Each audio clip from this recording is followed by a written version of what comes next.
โยสบายดีวัยรุ่นเครื่องแต่งทั้งหลายเนาะเกมนี้ข่อยสีมาแนะนำเครื่องฟังโกแต่งต้นฉบับไปเนาะบอกเลยว่าโคตรโหดเลยไผมาเก่าไปลองเลยทุกคนก่อนสีไปหาส้มเกมก็อย่าลืมกดติดตามกดไลค์กดแชร์กดรีโพสต์ไว้เบิ่งให้ทุกคนเด้ออ่ะลุยกันเลยสำหรับไผที่ว่าอยากลองกะจัดได้ทุกคนเนาะเซตไอเทมแอดจัดให้ทั้งเทิงกันเลยเด้อบอกเลยว่าน้องซังนี่ถือคอมโบเดียวนี่แบบไปเบิ่งต้นมะม่วงเลยนะบอกเลยว่าเซตนี้ลิ้นโหดเนาะไปมาเก่าไปลองลิ้นได้แนะนำให้ลิ้นอยู่คลาสสิกเด้อลงแรงนี่ถือเขาด่าหัวนี่ข่อยบ่เกี่ยวเนาะเขาลิ้นอยู่คลาสสิกเว้ย เดี๋ยวมันจีเดือดฮ้อนกับเจ้าเนาะ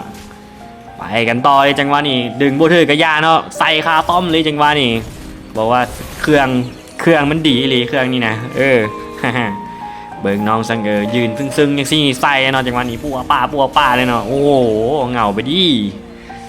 บอกเลยว่าฟังโกต้นฉบับนี้โหดอีหลีเนาะขี่เมฆสีทองมาอย่างอีหล่าถึกจับขาเนาะใส่คาปลายเนาะปัวป้าเลย ไอ้ยี่คอมโบเดียวเลยว่ะสุดจัดมาเบิ่งช็อตนี้เลยแล้วกันเนาะเอายืนซึ่งนี่ละใส่เลยโอ้ดาบเก่าๆทำงานเลยเว้ยฟังโกเครื่องแต่งนี่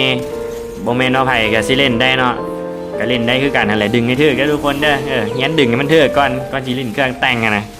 ใส่จังหวะนี้อยู่เจ้ากับระวังแน่คันว่าเอาอันแท่งแต่งไปลงแรงกันเลย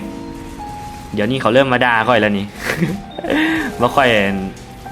พาเขาเฮ็ดว่าสั้น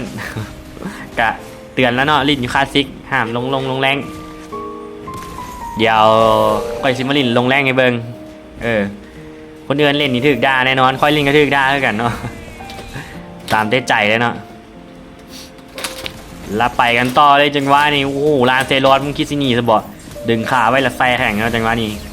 ซับแซ่แข่งเป็นตายเกิดเนาะต้องลิ้นเฟี้ยวในหนึ่งเด้อจิลินฟรังโกเครื่องแต่งเนาะมันค่อนข้างที่จะเล่นยากนะทุกคนแบบเอาไว้เล่นคลายเครียดนะให้ฟังตรงข้ามเครียดแทนเลยว่าอีหยังวันจับกูแบบตายบ้านเดียวเลย เอาไว้เกียนนั่นแหละลาเกมนี่ก็จบไปนะโอ้โห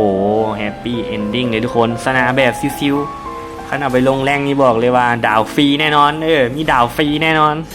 บทเสียก็ต้องลองเลยทุกคนรับเครื่องแอดจัดให้ทุกคนอย่าลืมกดติดตามกดไลค์กดแชร์กดรีโพสต์